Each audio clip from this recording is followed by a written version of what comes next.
it's going through now. Account with StreamYard? Yeah. Oh, I didn't know that either, bro. Use StreamYard, tap the three dots, and the share. That's all right. Right now I'm having trouble going live. So it won't, there we go. Now we're live. All right, you guys, when you get things done there, you'll just pop in. Does it have to be through StreamYard or Facebook? No, StreamYard. Well, okay. It's not going real well on this side. Uh-oh. Sorry. So enter the studio, and then I tried. So you just clicked on the invite and it wouldn't just come straight in? No. Okay. Well, just follow whatever the invite tells you and it'll be all good. Can you send me another invite? Yeah, I can send you another one. Try that. See if that works. Victoria.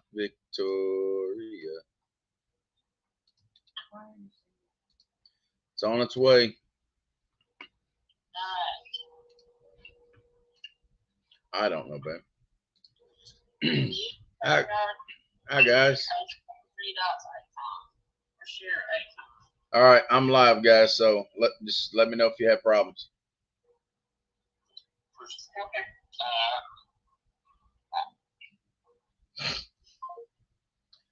Well, hey guys, I don't know who's watching right now, but we're live, the BWO podcast, Wednesday night, 7 p.m. I don't know where Lance went, but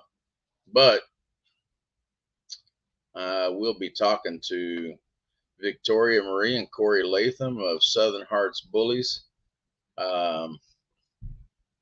members of the BWO.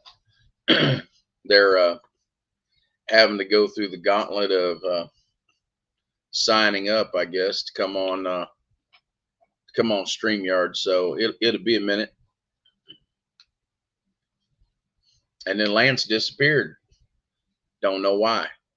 So it's just me. So y'all gonna have to suffer. So Lance couldn't get StreamYard reconnected to his Facebook. So let anybody know that this podcast won't be on his page tonight. It'll just be on mine, and it'll be on my YouTube channel, Dubtown Bullies.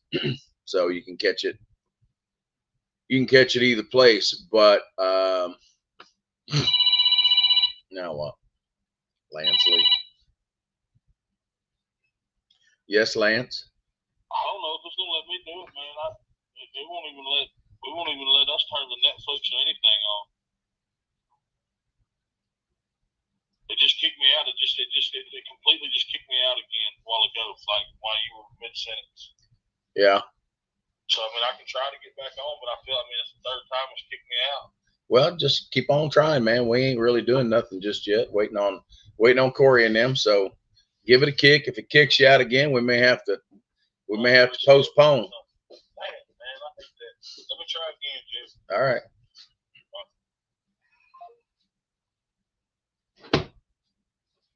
It's like working with a toddler. Hey, you're on live. You muted? No. I hate it. What the fuck? Hayden? What? What, Hayden? I don't know why I'm saying Hayden. Oh. Okay. It's all right, babe.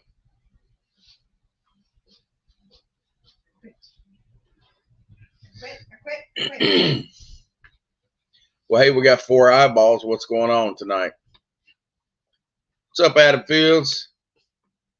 Hey, thanks, man. I appreciate it. Yeah, I'm an old man today. I'm trying to remember now. Oh yeah, Steve Martin's birthday today. So me and him, we're closely related. Me and Steve Martin. What's up, Shania? We're just here. Lance keeps getting kicked out. So sounds like he's having internet problems.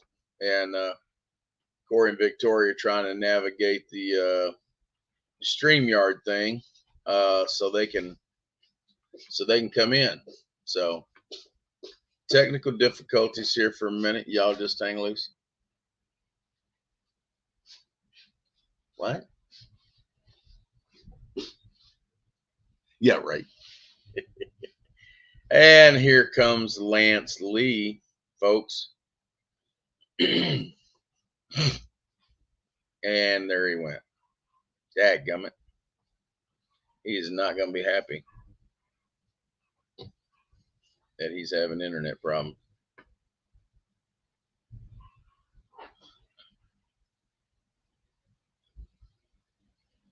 Because I'm not good at running these. Lance is the voice of the BWO podcast. I'm just technical and emotional support. But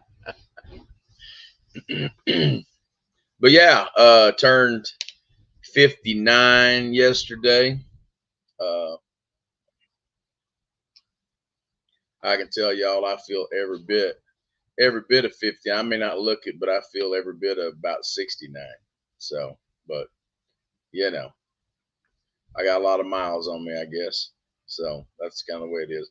But hey, had a good birthday. We're actually going to celebrate my birthday Saturday at my mom and dad's over in Wagner. Gonna have a little cake, little ice cream, hang out. But I had a big old piece of German. Actually, I had 2 pieces of cake last night. A little piece of German chocolate cake and a chocolate cake. So my girl was at the store and she's like, they didn't have a big piece of German chocolate cake, so I bought you 2 pieces of cake. I'm like, all right. So I sat here and ate both of them because it was my birthday. And of course, like tonight, I was drinking. I can't do one of these without my bourbon. So I don't know why we're having such trouble tonight. I don't know about you guys, but we had a nice little break from the weather last week, but it has proceeded to get really, really hot again here in Oklahoma. When I was coming home from Enid tonight, the bank sign said 105. So hope y'all are keeping your bullies cool. I know ours are just going out to potty, and then they're coming right back in. So let's see if I can fix this camera where there we go, where it looks a little bit better. I don't have the greatest light, but let's see what that message was all about. Probably gonna say they can't get in. Nope, so they're still working on it. So y'all just hang out.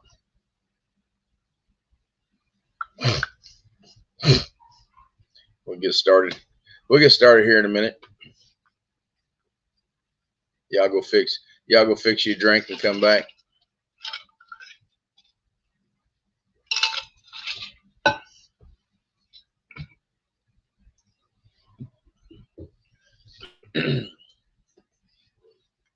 What's up, Hector? Orly and Gene at Bully Camp. What's going on?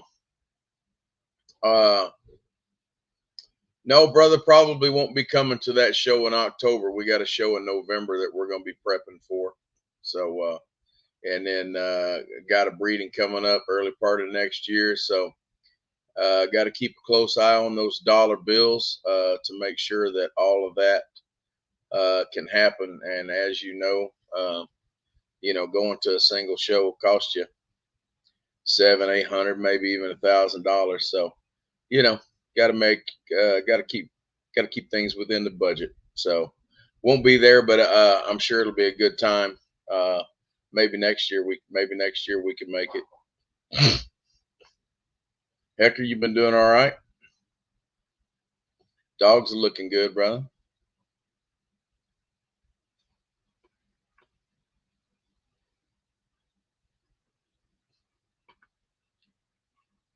Guys, we're still waiting. Corey let me know that they were still working on that they were still working on getting signed in. What's up, Amanda? Hey, Amanda. Great podcast last night. I couldn't make it live, but listened to it today. Ellis is a good dude. Did a fair. Hang on a second.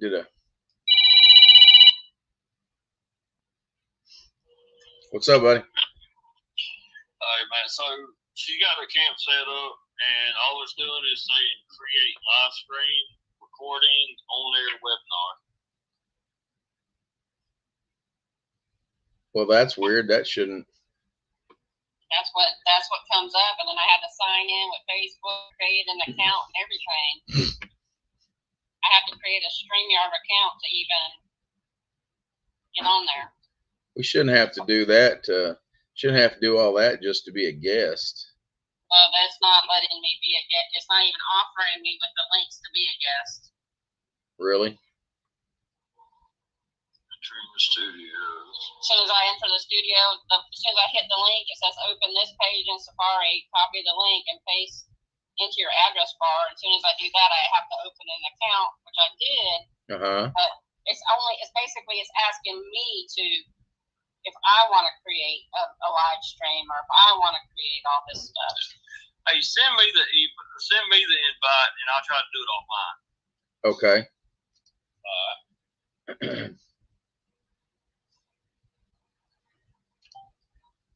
Hang on, guys.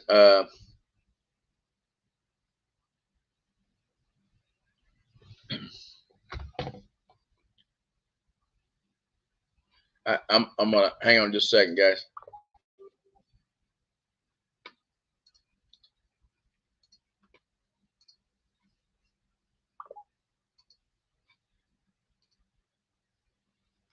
Yeah, if we have to, Adam, we may have to just do that with them on the phone. I hate to do that, but you know, if we have to, we have to. Amanda, I never ask you what. Oh, what are we drinking on tonight? My typical bourbon and ginger ale. Amanda, what are you drinking tonight? Let's see.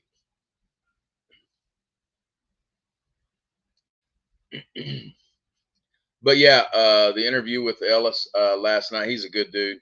I did some counseling with him early on, COI stuff and everything. I'm impressed no longer than he's been in how knowledgeable he is. I think he's really kind of settled on the type of dog that he wants to produce. I'm really impressed at his memory about dogs and where they came from, bloodlines, things like that. I wish I had his memory, but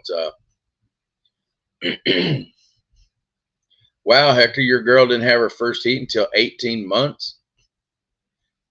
Yeah, I would definitely wait till the second heat. You know, it's almost kind of like, you know, 2 years or 3 heats. I'm waiting on my girls.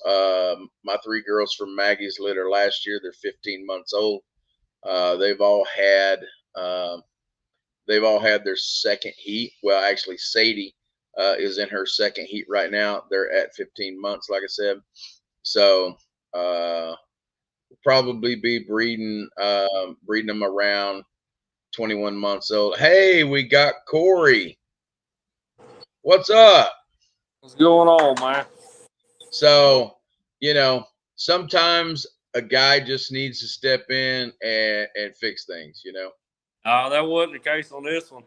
I just started pressing a whole bunch of stuff. Oh yeah. Yeah. Well, I guess Lance is having some. He said he got kicked out like 3 different times, so I guess he's having some serious internet issues tonight. So I guess I'm gonna have to drive. You know, Lance is usually the mouthpiece of things, and plus, you know, when it comes to the BWO, you know, and him being founding member, and then you guys joining, you know, he really knew you guys' history and stuff. So it'll be one of those things where, you know, you guys are just going to have to tell us your history and you know, kind of how you got started in Bullies and started showing and you know, just kind of run through the thing, right? All right. Well, see, around 2015, 2016, Vicky and I had several conversations about Bullies. We wasn't even in a relationship at that point in time. I had one, and he was just more or less of a travel buddy. I used to work all over the U.S. and he went everywhere with me. And Vicky seen him, and she had been interested in the Bullies. I left out on a job, gone for several months, come back, and I'd ran into her, and she had already bought a couple of her own, and had started. She started showing before I did, and I'd had some friends that had shown and everything, something I was interested in, and basically the relationship, was I ain't gonna say built around the dogs, but that's how we got really close, was through the dogs, and we just have similar interests in the dogs and the direction everything was going. But yeah, we've been in it for going on 10 years now, and we've seen a lot of changes with the structure and the standards, and we've seen a lot of people come and go, and it's just it's been a pretty good ride. Well, there's nothing wrong with having uh-oh. There we go. Nothing wrong with having I mean, it's good in a relationship that you have somebody that obviously has the same interest and is supportive and that kind of thing, because I can speak from experience. It's tough doing it on your own by yourself. 2 years and 3 heats. Yeah, it is, and we've been fortunate enough that we both decided to try to stay as true to the standard as possible. A lot of people like to throw out the term, breed to your vision. That's kind of a loaded situation for me. I mean, if you want to breed to your vision, breed to your vision. That's your business. But if you want to produce show quality dogs, then there's a standard that has to be followed. So we both were very interested in the exhibition side of the Bullies. It was never about the money. I mean, we could count on two hands how many litters we've had in the past 10 years, because we're not trying to make a profit off of it. We do it so of our dogs in the conformation side of things. So we both had very similar interesting goals as far as what we wanted to push towards, and we built up a program. It took us 10 years to get to the point of where we're at now. Yeah, that vision thing. Everybody's vision ought to be what that standard is, but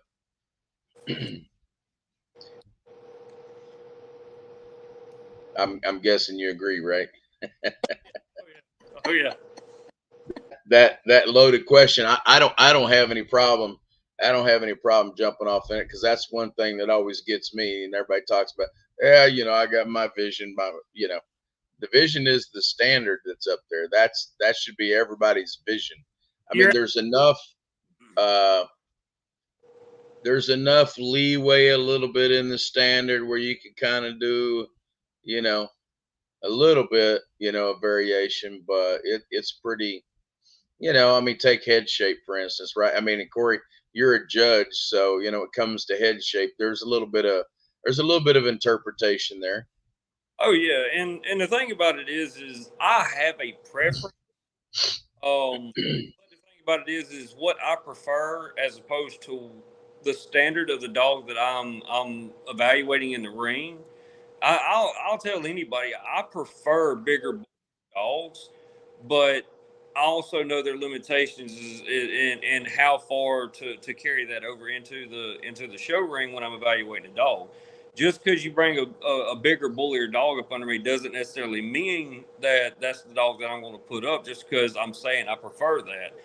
I prefer that here on my yard. But when it comes down to actually evaluating these dogs in the show ring, I base my judgment solely on the idea of a silhouette that is been designed by multiple registries of what the dog should fit into. So whatever that standard is, that's what I'm going for when I'm evaluating the dogs. Right.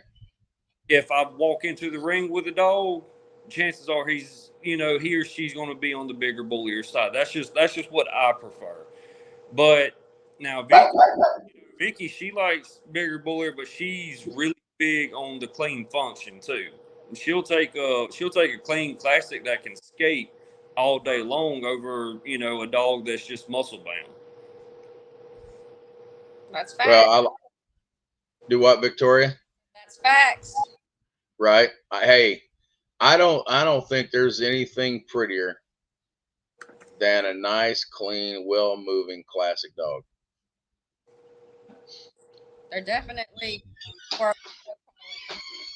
worthy dogs. I do like those, the other ones too, the big ones. I like to see them. Just Sure. the novelty of them. Right.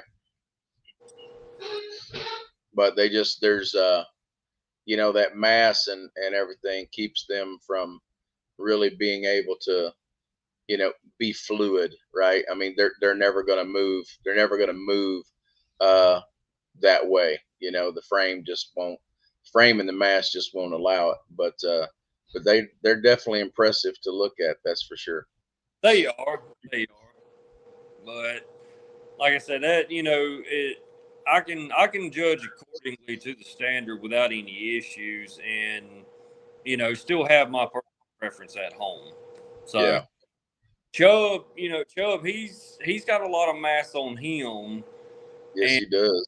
He's still, even at 18 inches tall, and him being short in length, and he's somewhat compact on a very large frame. He moves pretty well. Yeah. That's kind of that's what I like to see is the bigger dogs that can actually go the distance and move like they're supposed to move. I want to see a good power the bullies. They also there is a certain amount of elegance that comes into it, but they need to be proud when they ring. And I just want to see them I just want to see them move fluidly. Yeah. So when did you two guys decide that, hey, we're gonna build a program? Well, so I would say within 10 years, we're just now getting to the point where we can call it a program, because there's enough consistency off of the line that was created here at Southern Heart Bullies where you can see that. We can look at a dog on Facebook and we can see certain defining features that we know that's a dog off of our production. That's kind of where I'm at with it. Now, a lot of people want to say we have a program, but it takes years to create a program. You have, dogs that are being bred, then you have your kennels, and then once your consistency and your blueprint is laid in, then you can consider it a program. So, you can have 3 or 4 generations down and you still see similarities from the initial generation that you started with. That have that consistency. And that's the big thing is, going into doing all the homework. Vicky's a lot bigger reader than I am. I learn by hands-on and touching, but Vicky, she'll evaluate. Man, there's been nights where she'd be up on the couch at 1:00 in the morning, just breaking down different breeds of dogs that had absolutely nothing to do with American Bullies. Just learning stuff. She's like a sponge, and once she learns it, then it's just as easy as looking across the table and telling me like, "Hey, this is what we need to look for." Yeah. Hang on just a second. Adam, the YouTube channel name is under Dubtown Bullies. So you said she was a bigger or a better breeder than you? Reader. But reader. Reader. When it comes to breeder, I mean, it was, You go, Jerry. You go. when it comes to breeding, there was a little bit of luck that was involved with the first breeding that went down, and then everything else was strategical after that. And it is, usually an idea pop into our head around the same time. But Vicky, she'll, I may be at work or something, and she'll call me like, "Hey, what do you think about this?" And it might be something that I've thought about, but then it's just, I think about it one second, and I don't think about it anymore.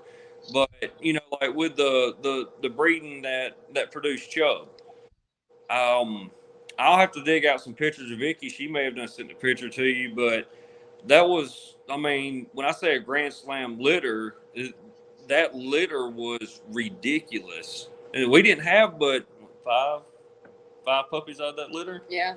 5. But every one of them was, just an immaculate show quality puppy.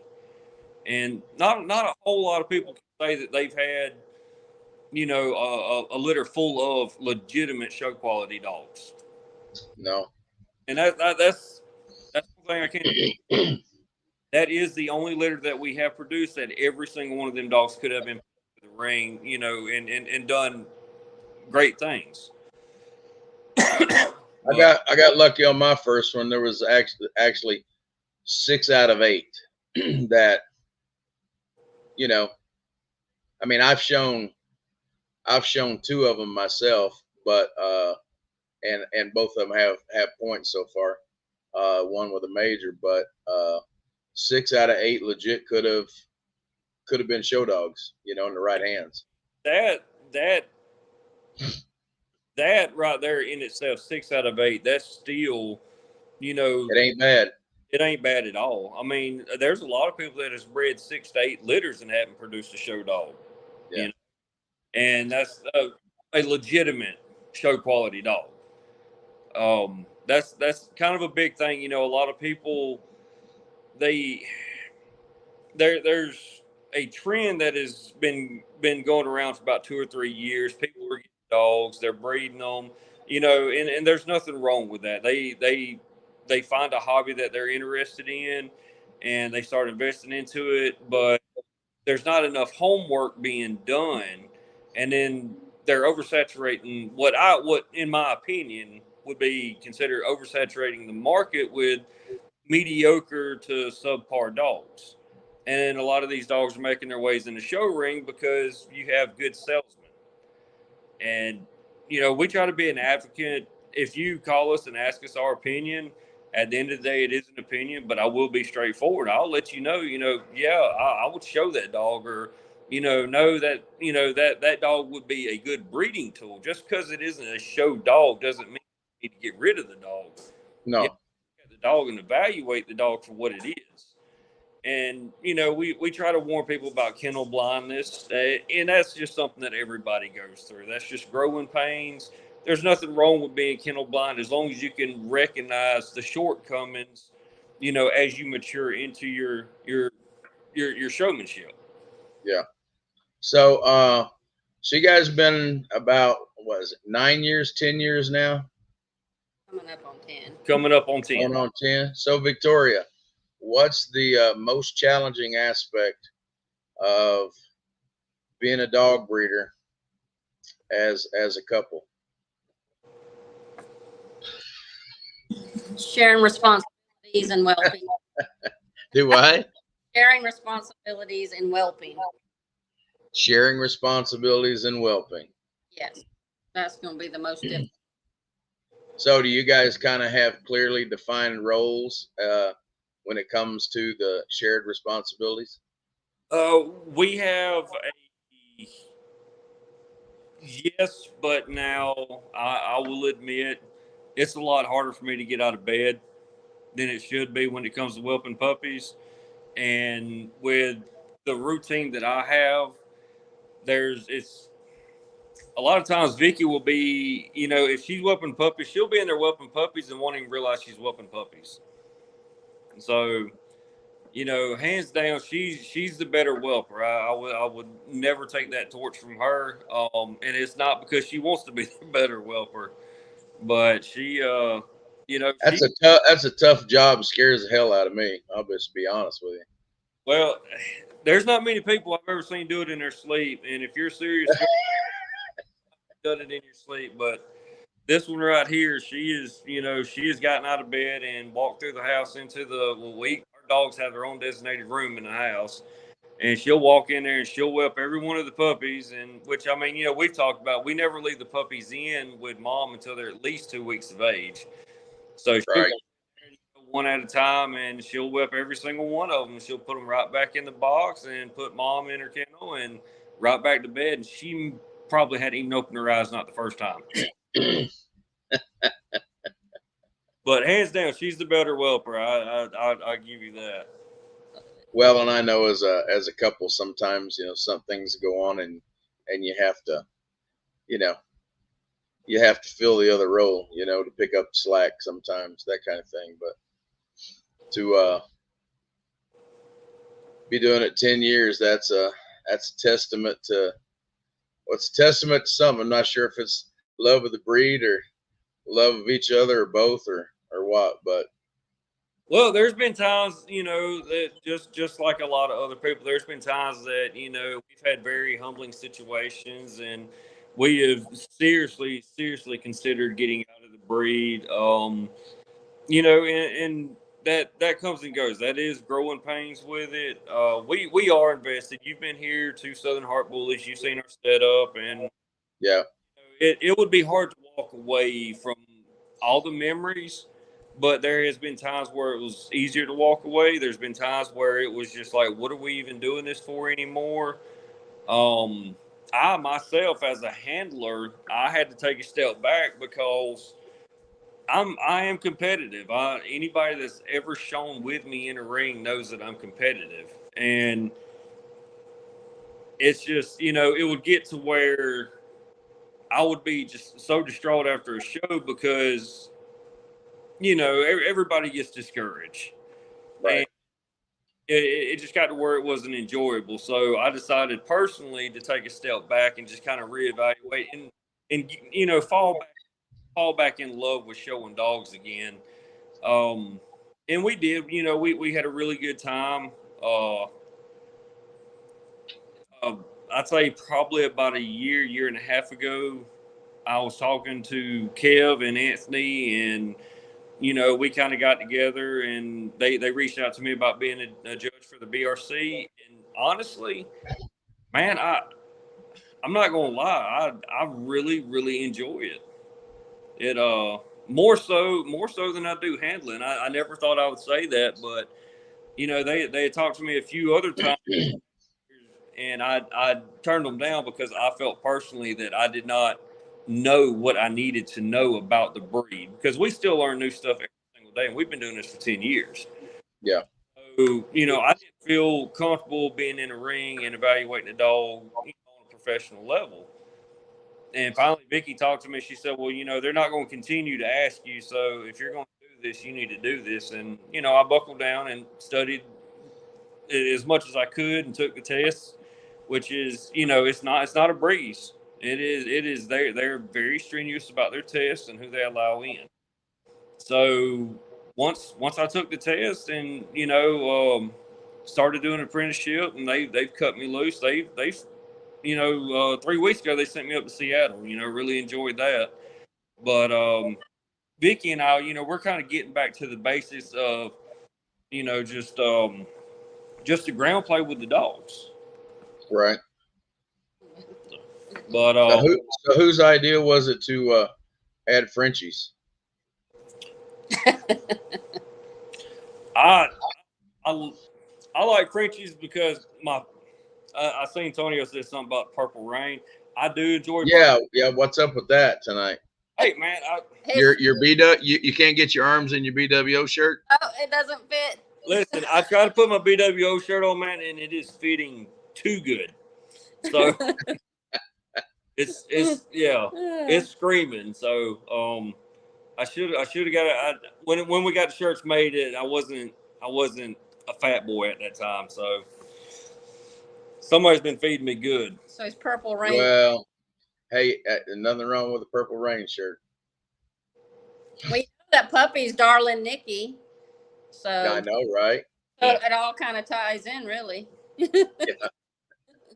But yeah, I love Frenchies because one of my favorite movies is Gremlins, and I mean it's just they go hand in hand. And I've got you've seen him. I got one here at the house. He's a little shit ass, but I mean I love him to death. I'm probably the only one here that loves him, but he's a great dog. And we have been fortunate. Vicky, she had made some outstanding contacts and some really good choices on figuring out which direction that she wanted to go with the Frenchie line. And it was, I was really excited about it because this was an opportunity for Vicky to debut her showmanship. A lot of people don't realize, but Vicky's actually a very, very good handler. And, you don't ever see that. A lot of people, they see me and they, associate me directly with Southern Heart Bullies. But the reason why you see me is because she's the one that's always got the camera. But she's also the one at the house that is critiquing me when, working the dog. So, I mean, she's just as much and more so of our success than I have been or the dogs have been. So, well, it really helps to have somebody else that has a critical eye, so you can make those improvements, Yeah, definitely, because we have the same passion. We're both competitive, and Vicky and I've gotten out here and we've ran dogs against each other right here in the backyard, sweating our ass off. Of course, that's as long as you're open to the critique, right? Yeah, and we not always agree on certain things when it comes to dealing with this dog versus that dog, but we always meet in the middle. I mean, we do have, when it comes to the dogs, we have outstanding communication and understanding. And, if it gets to a point where it's a little too much, we'll both just kind of, let's end it on a good note and we'll circle back around tomorrow and pick it back up and go from there. So it is. So Victoria, does he throw his judge's card around? Nah. No, he actually doesn't. I'm a judge. I don't. Not here at the house. I mean, somebody might send Vicky a picture of a dog, and she'll look at it and she'll break it down, because they're asking Vicky's opinion, and she'll break it down, and she's like, "All right, well, what I see, you tell me what you see," and and it's just like it. The first thing I do is start evaluating the dog, just from there. And she's like, "Would you show it or would you breed it?" And we'll go from there. But she's got the same keen eye for the dogs that I do, and she can spot a lot of stuff that from an outside standpoint, outside the ring, she can see things going on with the dogs.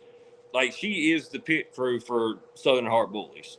When we're in the ring making our laps, she's the eyes and ears of everything else that's going on, dealing with it, because I get tunnel vision.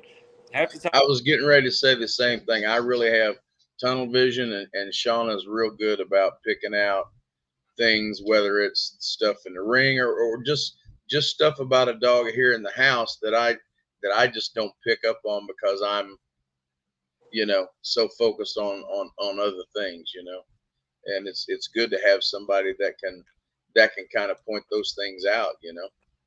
Yeah, and that is a good thing about it is, like I said, because I do get so in tune with just what I'm working on in front of me, and I employ anybody that is handling.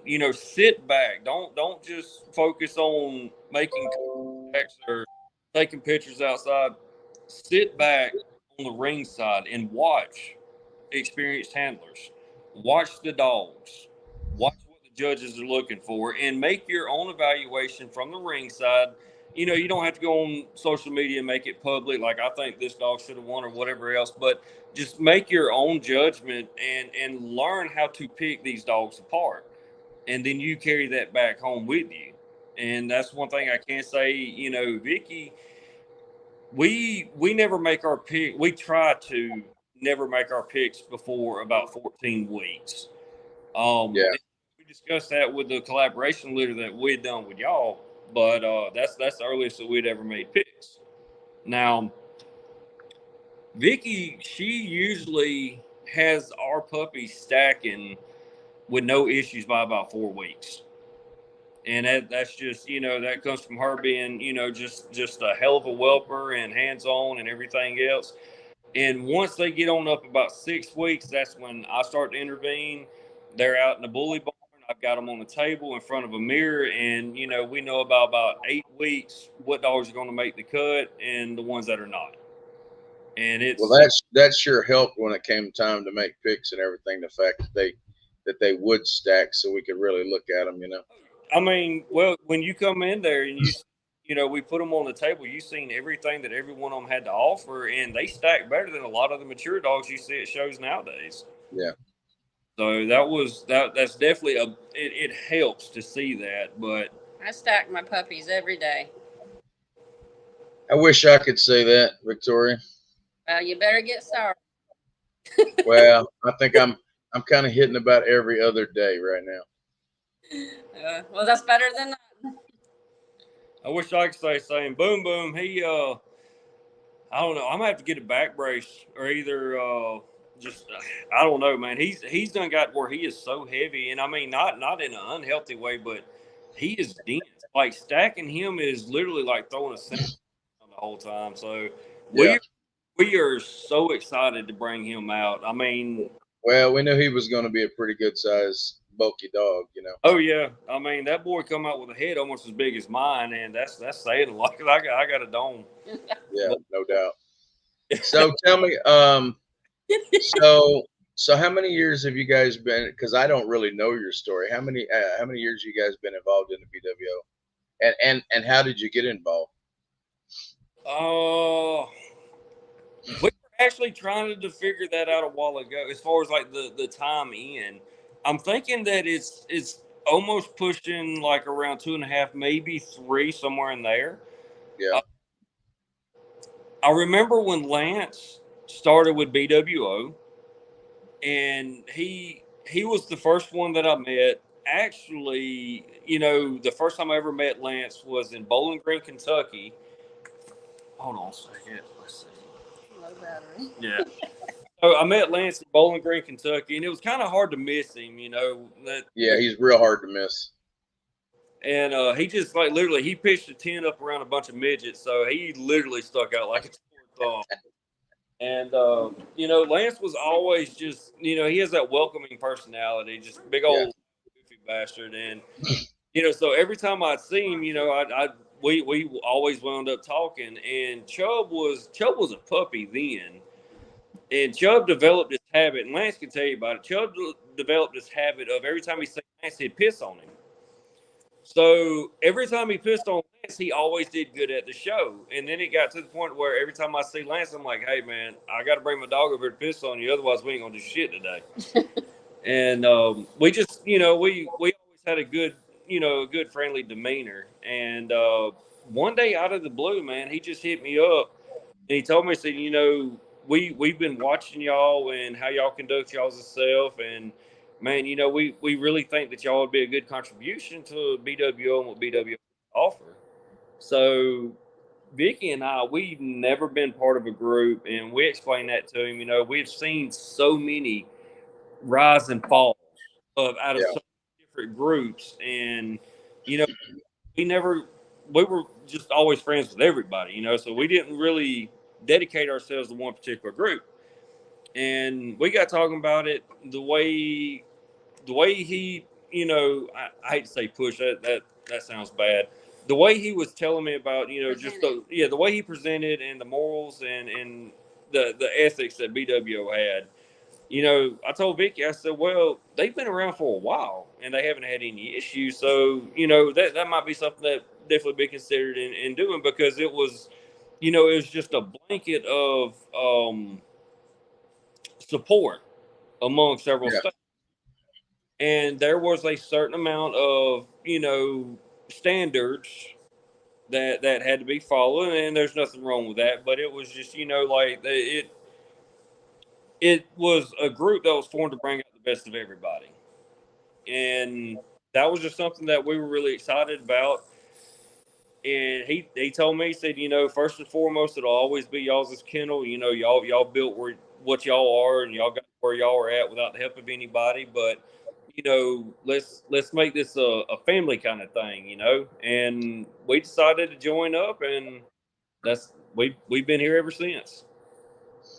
Well, that was kind of me. That was one of the things about the BWO, So from my understanding, when I got into the breed and was learning about Black Label, for instance, Black Label, they had a lot of rules, a lot of things that you had to go by and follow, things like that.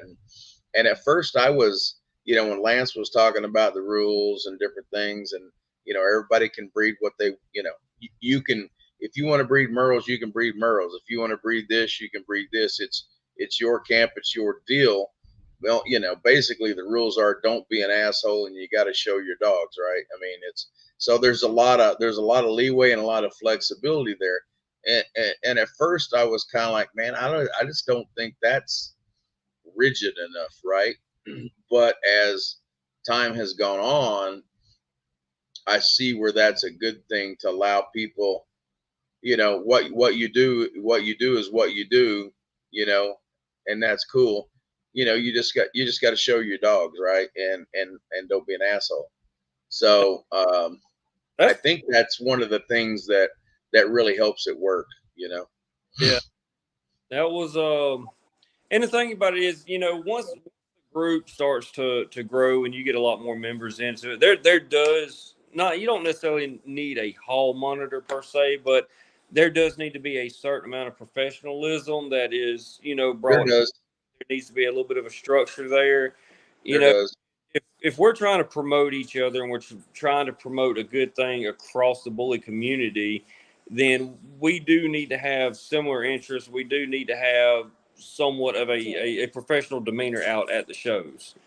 And that was, anybody that's seen me in years knew that every time I went to a show, I wasn't good at hiding my face as far as like, how I felt about things, but I was professional.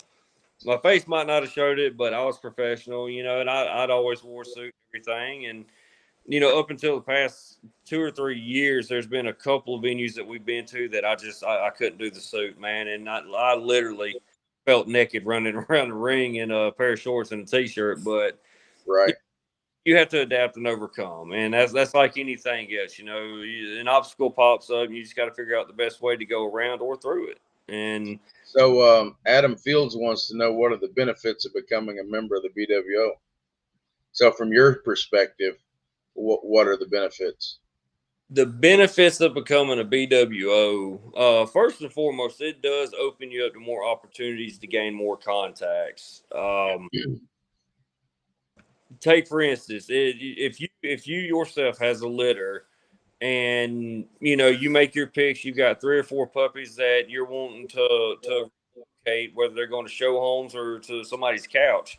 As a BWO member, I'm not obligated, but I do it because I'm promoting you as the same way that you would promote me. So, right.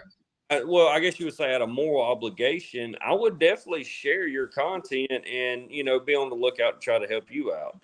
Right. Shows, if as a BWO member, and I know that you're a very good handler, and there's a show coming up that I need, X amount of points to title a dog out, and I just can't make it because I can't get off work, or, something's going on, or Vicky's, whelping puppies, then I can trust that you'd be able to handle my dog like I would. You kind of build a deeper trust with certain individuals. Right. Yeah, I wouldn't hesitate. I mean, if I needed something and Lance was going and I couldn't, or somehow, I mean, I wouldn't hesitate to let him handle my dog, that kind of thing. Same way with you guys, same way with anybody in the BWO as far as that goes, Who's little French fry? What little French fry you got there, Victoria? It's a sriracha. Sriracha. Isn't that funny? That's sriracha, and we got sriracha babies too. Yeah. Yeah. This is he was jealous over here, was under my feet, so I just picked him up. Oh yeah. Part of everything. Yeah, he's got So just to just kind of address Adam just a little bit, Adam, one of the things benefits, I mean, the members of the BWO by and large have, in my experience and from what I've seen, have pretty critical eyes when it comes to dogs. So when BWO members show up to shows, they generally bring some pretty top notch dogs, and so and by doing so, as BWO members, the opportunity to collaborate, whether that be on breedings, um, or whatever that might be, right? Is really, to me, is the big benefit, whether that be, you know, uh, studs, possibly, some, and everybody has the right, to handle business however they want to, but generally by and large, when it comes to stud fees or studs availability or things like that, we might work with other BWO members with a stud that may not be open to the public anymore, or we may reduce the stud fee more than we might, or we may just do a pup back or things like that to have access to a great stud that you might not otherwise be able to. And so and then along that, like Corey says, the networking opportunities, there's a lot of people in the BWO that have a very broad depth of experience. I'm not one of those people, but we have others that have been in the game a very long time and know a lot of people. But I'm extremely grateful to be able to be a member of the BWO and have met great people. So what's up? OG Ramos has joined us. So what's up, Mr. Ramos? So let's see here. So I'm gonna throw a few pictures up, and why don't you guys tell us a little bit about these pictures? So I'm guessing this first one here, this is Chub Rock.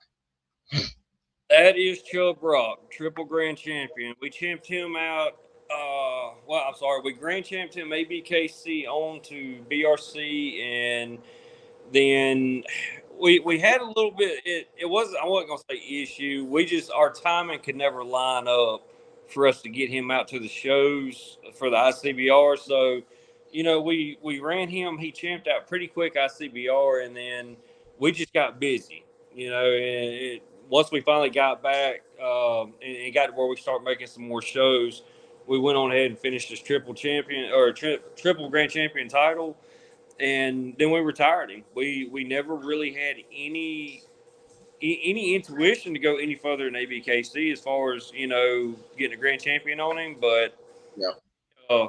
He really showed up and showed out. He's living his best life now, and believe it or not, it's a lot of people, they asked me about him quite a bit, but he's actually gotten bigger since the picture that you posted.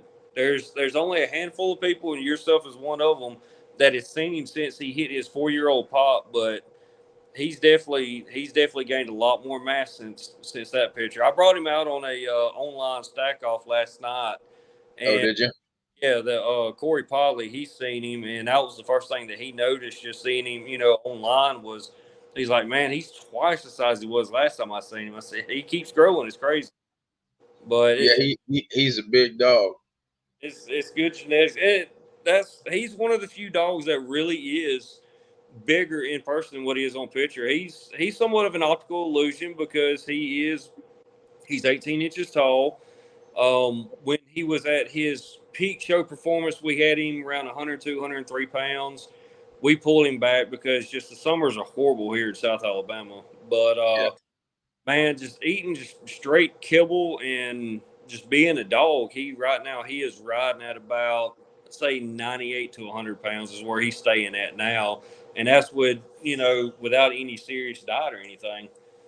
But so where does his size come from in the dogs in his background?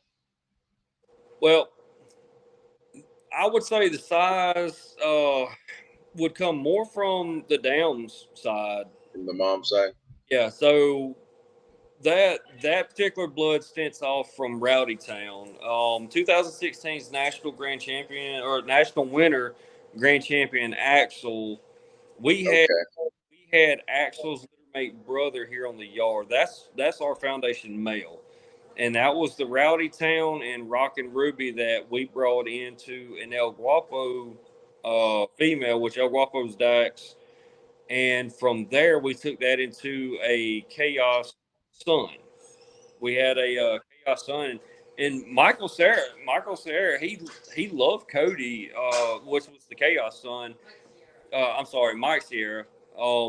He had we got a couple pictures where he brought us up to see to the ICBR. I'm sorry, BRC Nationals, and they had like a little friendly stack off with consistency. So we brought him up there, and at that time, his muzzle was a little bit longer, but he was the spitting image of Chaos. It was crazy how close they were. We took that breeding to the Rowdy Town granddaughter, and she was a little tank. Every bit of Chubb's structure come from her. The only thing that the father contributed on really was the angulation and the color. That was it. Okay. Mint Julep she was a little brindle stump. She was out of my first litter. Yeah, she was out of Vicky's first litter, and that litter, I mean, that was all Vicky on that because she had already laid the blueprint for that breeding. Excuse me. She had laid the blueprint for that breeding around the same time her and I had actually gotten together. So, that was on her own accord. And, I mean, it was the first title dog that we had, excuse me, that come out of Southern Heart Bullies was the littermate's sister, Chubb's aunt, which was Khaleesi. But those genetics right there strictly held from the mom's side. Gotcha. All right. So who do we have here? That's Mint Julep. That's Chubb's mom. That's Chubb's mom. Okay. All right. Now she's a true pocket through and through all day long. We Brindle showed her several times. I think we showed her on up until she was about 8 to 9 months old, and she was always the fan favorite. But she would hold her own in the ring. She would take second and third pretty much every show. Every now and then she'd take it first. And yeah, so we pulled Rolando aside at one of the shows to get feedback because we always get feedback. And we asked him, like, what do we need to do to work on this dog? Like, do you see her going any further in the show ring? And he told me, he's like, man, I absolutely love this bitch. I get excited every time I see her. He said, but, you want a fair evaluation. I'm going to be honest with you. She has somewhat of exotic features.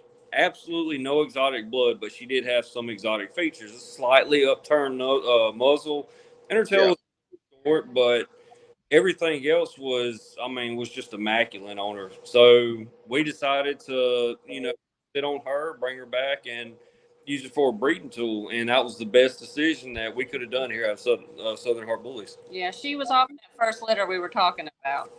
Okay. Yeah. That was off of my very first litter, my very first breeding.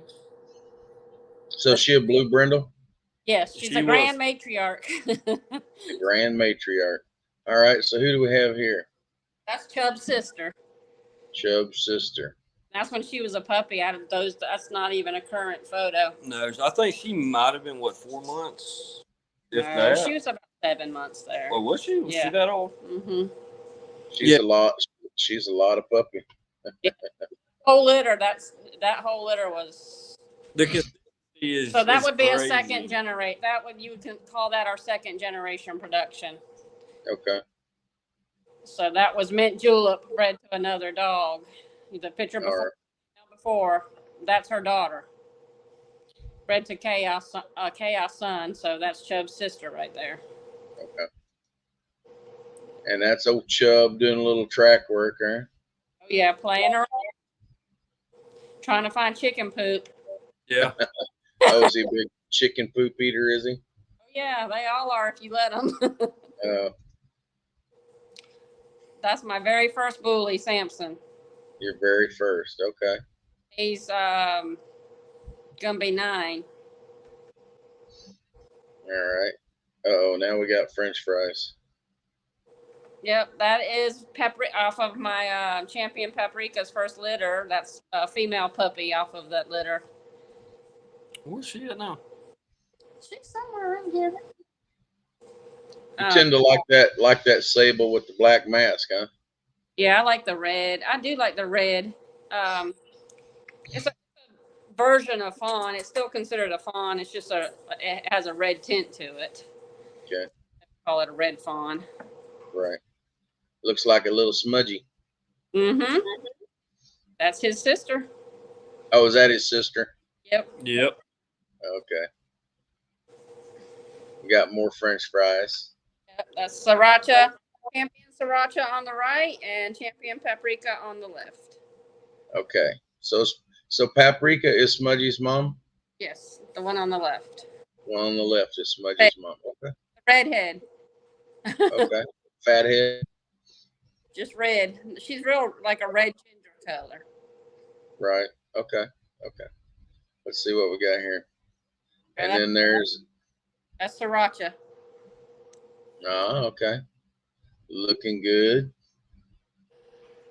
What show was that? That was at one of the BRC shows. Mm-hmm. I think that was Battle of Troy's. Yeah. No, And we got you guys wearing some BWO gear there with Chubb Rock. Yep, that was at a Troy show. That was a Best in show. I can't remember what. That was a Best in show. I had to crop the picture because there was other people in it that are no longer. Right. And then what we got here? So that is Chubb's very first Best in show. That was at the season opener in Columbus, Georgia. That was, you know, like that was the up to that point the biggest monumental win biggest monumental accomplishment for Southern Heart Bullies, and it was.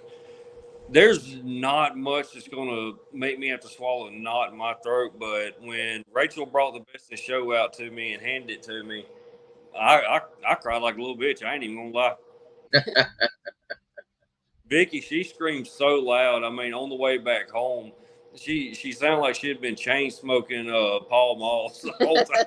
she couldn't talk because she was so hoarse, but it that was a very good night for us. That was his very first Best in show.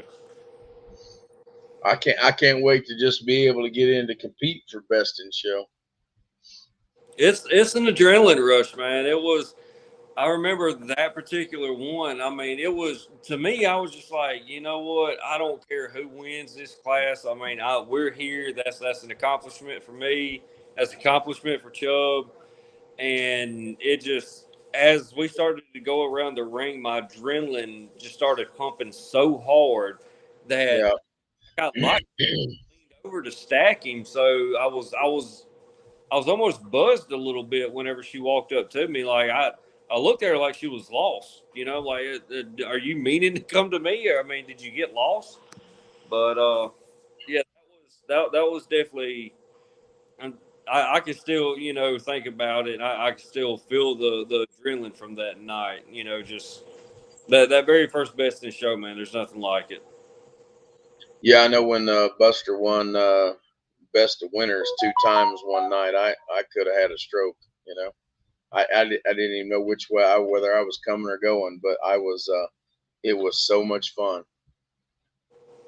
It is, and I mean, just that's what keeps you coming back, you know, and that lets you know that all that hard work and homework and just perseverance and work ethic, you know, that you invest into your kennels and your programs. That's the validation that you need, let you know that you're on the right track.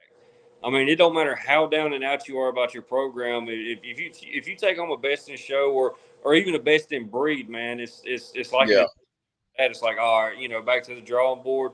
We got to get bigger and better next time. Yeah. Amanda Jean says that paprika litter is amazing. and I can attest to the fact that I got fortunate enough to get a little male smudgy out of that litter, and I'm gonna tell you, he is he not only is he adorable, he is a very, very nice Frenchie.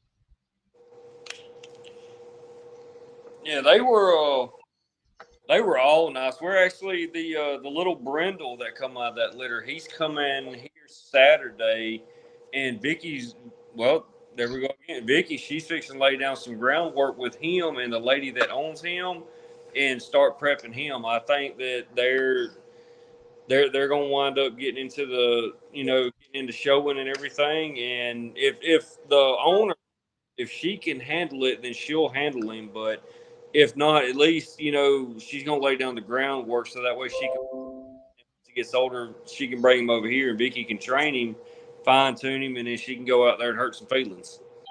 That little Brindle, he's nice. Yeah. All right, I got to figure out how to get rid of this picture.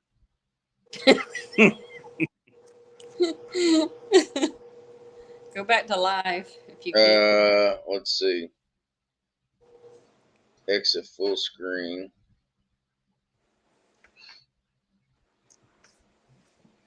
Now I got the pictures up there, but how do I get rid of it? Let me layout, edit. Oh, here we go. No, that's not what I want to do. I don't want to remove me from the stage. You remove you. We're done. Everything's done. I mean, I'm fine with the picture. It's free promo for us, so we're good with it. Right. What in the world? I've done this before. Well, that wasn't it.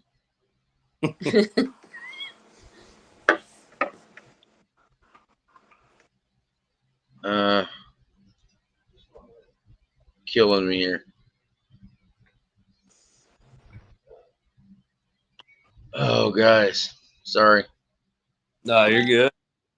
Logo. Don't want to do overlays. Oh, here we go. All right, there we go. I got to figure it out now. There we go. Now I'm back. Sometimes, it's been a minute, but so now you guys you've been going on. So where's Southern Hearts headed next? What's the game plan? We're growing off some puppies right now, and we've kind of been sitting back and just training, growing some off, and Yeah, we're also exploring other breeds as well. We just like you. We I'm not gonna say we got into the Corsos. We have a Corso, and he's finally starting to pour on. Man, I really wish somebody had sat us down and talked to us and told us how ugly they were when they're puppies. They're not. We have a blue deer right now is what we have, but I mean he's he's really starting to come to himself. We got him on the scale the other day, and it was 70 pounds. Yeah, every time I put him on there, he's 10 pounds heavier. Yeah, he's 70 pounds, and he's not even 6 months old yet, so he's finally starting to throw a little bit of size. So we're excited about that. The movement though is phenomenal. I mean I get starstruck every time I see him run across the yard because there's not many dogs that move as good as a Corso when they're actually gating like they should. Yeah, it's a weird sensation to deal with one of those when you've been dealing with bullies, because they're like a slinky. They just and they're narrow, and it's weird, when you're picking them up and you're handling them, and you're like, where's it's almost like where's the beef, right? Oh yeah, I mean, like anytime I go to stack Draco, it feels like I'm trying to handle a wet towel. Yeah. literally, he falls like it's just I can't explain it. It's like if you could just imagine grabbing a massive dog and it just melting between your fingers. Yep. It's like, you know, where does it go? Yep. Dom is like that. He's just when he was a puppy, I mean, it's just like they're so limber, you know, and they just, I don't know, kind of like a cat almost. It's a very strange sensation in your hands when you're trying to deal with them, you're trying to stack them, you're trying to move them, that kind of thing, and they're just completely different from a bully. Oh, it's like Gumby. Yeah. Yeah, there you go. Gumby, exactly.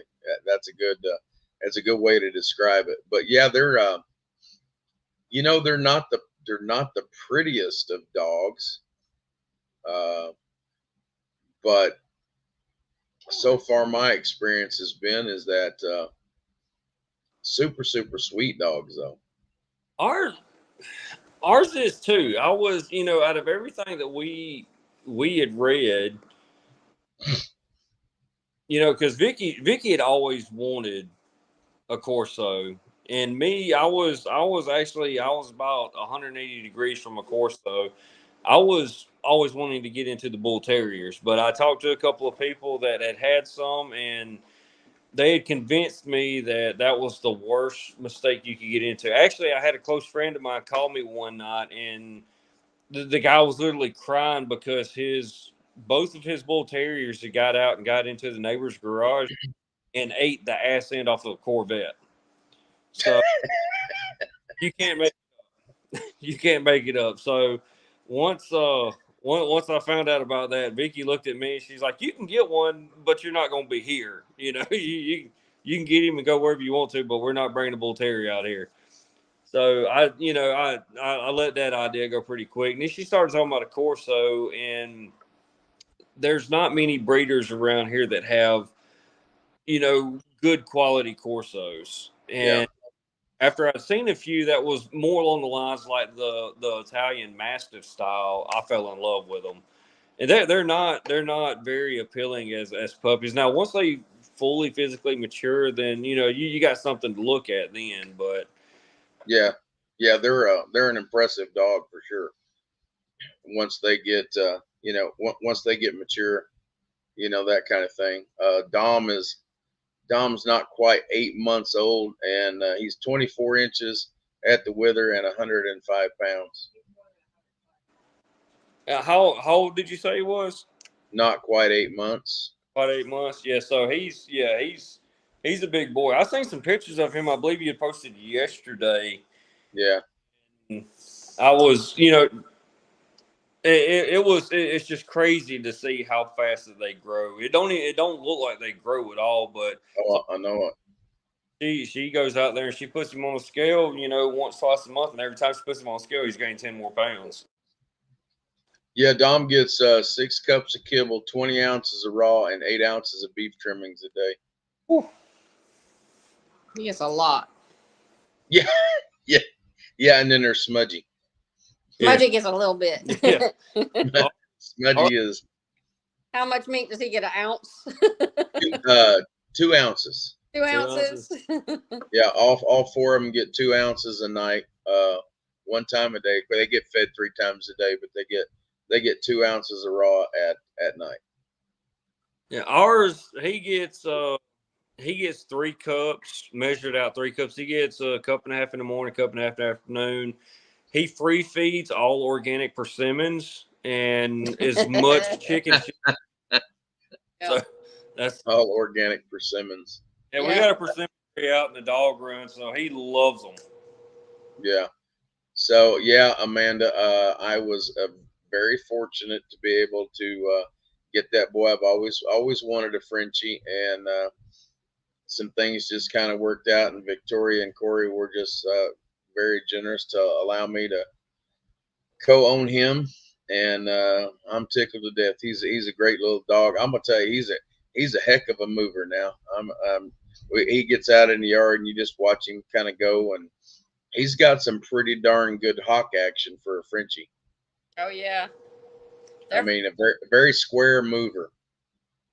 I feel like he's going to be probably the most athletic one in the litter, the one that you got, Jerry. Yeah, Now he's a mess, ain't no doubt about that. But he's a nice he's a nice little dog.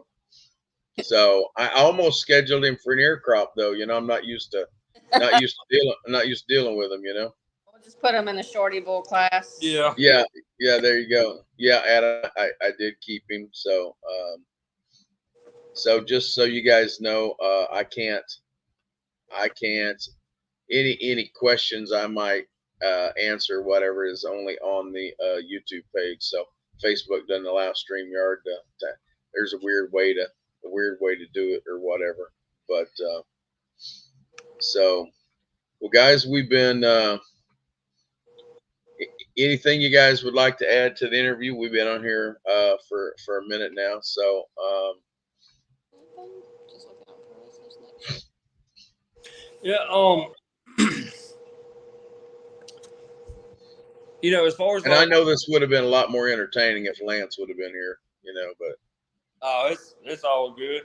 I don't know if I got enough room on my screen to put his big ass in there. But no, you know, just keep an eye out for Southern Heart Bullies. You know, we got a lot of things that we're working on, exploring other breeds, and you know, we're fixing to shift gears here in the next upcoming months. And it's been time, you know. A lot of people are getting out of it, and we're buckling down full steam ahead. But we are in somewhat of a rebuilding phase. I mean, once you've been in it as long as we have, you kind of get to a point where you run your own consecutive line for so long. It's, you know, you got to outsource. Yeah. Bring some So is Boom Boom and Nikki? Are they nearby? You guys should show them. Well, they're out there in the bully barn right now. Oh, are they outside? Okay. So they so just tell people. I mean, or I'll tell people. You know, I had a situation where I had locked in one of Con Wynn's dogs, Sriracha, and had 2 years to use the credit, and some things happened in my yard, and time went by, and this is one of the benefits of you know, being in the BWO. I wasn't going to be able to handle things, the timing and everything. I wasn't going to be able to handle things on my own, so I reached out to our members in the BWO and asked if anybody would like to collaborate on the litter with my girl Champion Maggie with the Sriracha, and who is a juggernaut litter mate, and Victoria and Corey said that they would like to, and so we collaborated on the litter. Everything went great. Everything went smooth. Maggie had 7 puppies, and I went down like the end of June. I made my picks, and they made their picks, and you know, everything about the collaboration and stuff went great. I thought the pups, you know, there were some really good dogs in there. Definitely some very cute dogs, and but it was a great experience dealing with people like Corey and Victoria. There were never any issues. Good communication. Everything just went great. Well, you definitely wound up with a really nice one. You wound up with a really nice one. I know I stole your dog, Corey. It happens. But listen, the one that we got, man, I can't complain. I love that little bastard. Well, he ain't little, but yeah, I love with him. So he not many. Well, I say not many. Pretty much every dog we've ever had, Vicky's always looking at me, telling me, "Don't be getting attached." What's up, Caleb? She'll make heads roll a lot faster than I will. I'll justify every reason to keep a shitty dog on the yard.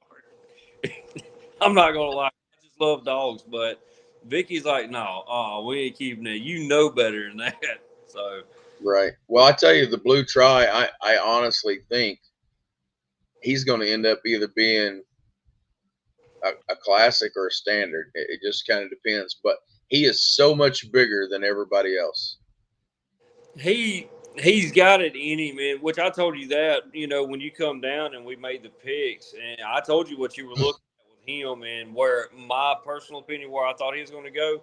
I think he is going to be one of the nicest, well put together classics that has stepped foot in the ring in a long time. When he matures, um, we've had more classics than we have standards or pockets. You know, that's kind of where we were at. That's the reason why my infatuation with the bigger and bullier dogs. It was, you know, I always wanted a bigger dog. I wanted that wow factor. And then once we got it, I didn't recognize the fact that we had it because it just wasn't. And then you know, you have to look at it like you got to keep a little bit of that classic around too. Keep everything pulled in tight and clean. And that Well, boy, his structure's on point. oh my God, he is. I hate to brag about the puppy just because if I brag on any of ours, they liable to fall to shit tonight and then go out there and like, no, I'm not taking any pictures of him anymore. But he is. He when Vicky asked me what I thought about him, I told her like that's the show dog. Like we got the wow factor over here, but that's the show dog. And the first time I put him on the table, he hit one of the best stacks just because he was just cooperative, you know. Yeah, And he's very cooperative, and the surprising thing is when we went outside and I pulled out. So he's a very thoughtful dog. He doesn't get too wound up. He's very calm and everything else. And I pulled the flirt pole out, and that boy went at it now. did it. Well, Vicky, she's always been, you know, once they get to about 4 weeks old, she's always kept like physical stimulants in with them, and Yeah. she'll tie a rope or something like that where they kind of start playing. And he would occasionally he would go to town between him and the real little tiny micro that was in that litter. Yeah. Now, she's a pistol. She is living her best life with C. Antonio at Oh, really? yeah. So we co-own her with him, and man, last time I talked to him, you need a little bit bigger pocket to put her in, but she's still tiny. He said she ain't got any taller, but she is just growing out like a football. Yeah. So we Yeah, kept, the other two are definitely going to be bully as all get out, but yeah, they're and definitely going to be pockets. Boom Boom, he is. It's man, it's crazy because he weighs twice as much as what he looks. There's not many times we've had a dog that you know they're just that dense, just hard Yeah. muscle, heavy bone.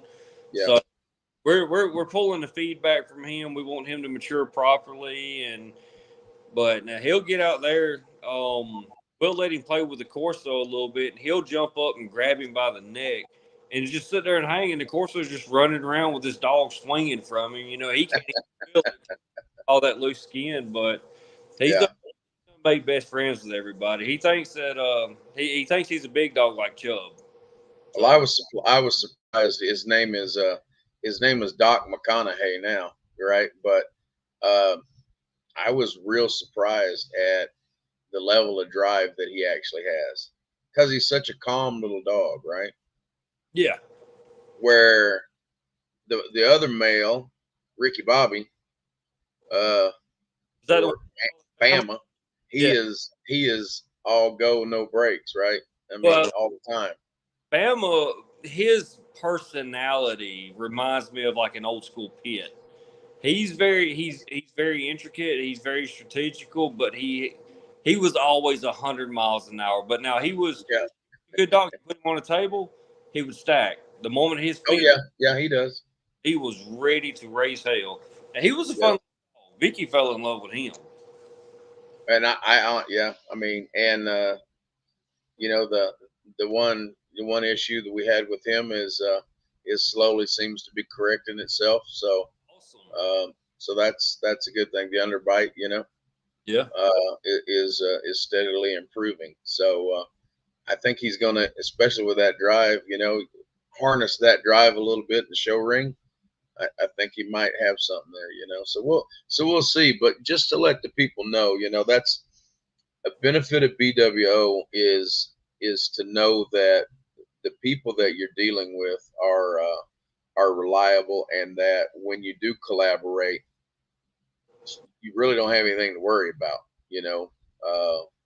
between all of us. So it was a pleasure to work with you guys, and always be grateful for that.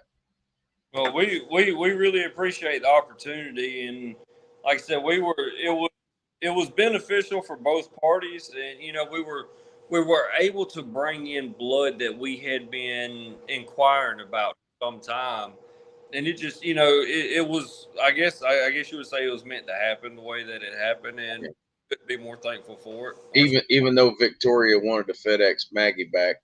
Yeah. Yep. She kept me at the chiropractor. Yeah, she did. She's a mess, man. I'm telling you. Yeah, Vicky. She won't say it, but I'll say it. That one particular litter aged her drastically for about 6 Grays coming in.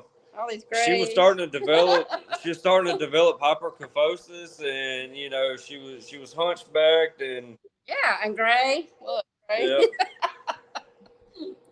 It was I don't know. There for a while, I thought the dog room was haunted because every time I'd look in there, all I'd hear is "get out." It was bad. That was, but I mean, we couldn't be happier with what we wound up with on that. So there again, I mean, it was a labor of love, but we're more than in love with what we wound up with. Yeah, it's worked out. Well, guys, 8:31. We're gonna go ahead and knock this thing out of here. I appreciate you guys. Sorry about all the technical issues trying to get on here. It's really weird that I send the invitation to Corey and he's right on, But I'm glad you guys were able to get on.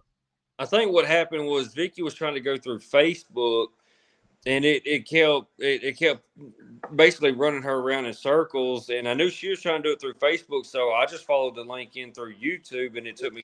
Oh, that's what it was. See, I didn't know this was a YouTube thing. Yeah. So I think that's where the issue was. If you send an I didn't know that either. It doesn't say YouTube on it. No, it doesn't. Yeah, if you send an invite to somebody, tell them to open it with YouTube. Yeah, it'll go straight to. Okay. Well, that's good to know. Maybe that's what I needed to do for Lance. Yeah, because she had couldn't show up. I had to make an account because I was going through Facebook. Yeah. Because in my head it was a Facebook Live. I wasn't realizing it wasn't, affiliated with Facebook. Yeah. Well, I just want to let everybody know that's watching. If you get an opportunity to do business with Southern Hearts Bullies, you'll get a quality dog and very good, genuine people that will give you honest opinions about things, and can't go wrong there. So highly recommend them. And we even though they're from Alabama. Hey. Boomer Sooner. Yeah. We appreciate everything, Jerry. And hey, now at least we're finally in the SEC, right? So now we'll see. Well, guys, I enjoyed it, and I'm glad that you guys were able to come on. And you're the last BWO member right now to finally get interviewed. It was kind of a weird thing. I guess Lance always thought you guys had been on, so we're glad we're able to get to you, and really enjoyed it. And you guys are great people. Thank you. Have a good night. You too, guys. Thanks again. Bye. See you. All right, guys. Well, that's going to conclude tonight's episode of the BWO Live. Apologize for Lance not being able to be on here. He had technical difficulties, I guess. So you guys had to deal with me tonight. But hey, at least I got a chance to talk a little bit more to you guys tonight. Appreciate each and every one of you for tuning in. Let's see. I don't know who might still be on. Hector, thank you. Appreciate it. Now we got some ZZ Top. All right. So anyway, I guess we will conclude. Appreciate you guys joining in. Remember, the BWO podcast is every second Wednesday of each month at 7 p.m. So don't know who we'll have on next time. Know that Alwyn Joel was scheduled here a while back. We had some technical difficulties. He couldn't join. He's the owner of Grand Champion Shots Fired, and maybe we'll be able to get him back on. If not, maybe we'll get somebody else. So again, appreciate all of you guys tuning in, and we'll see you next time. Have a good evening.